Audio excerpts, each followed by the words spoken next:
रामचंद्र भगवान की जय।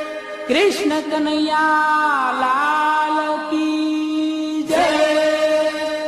रामदेव जी महाराज की जय।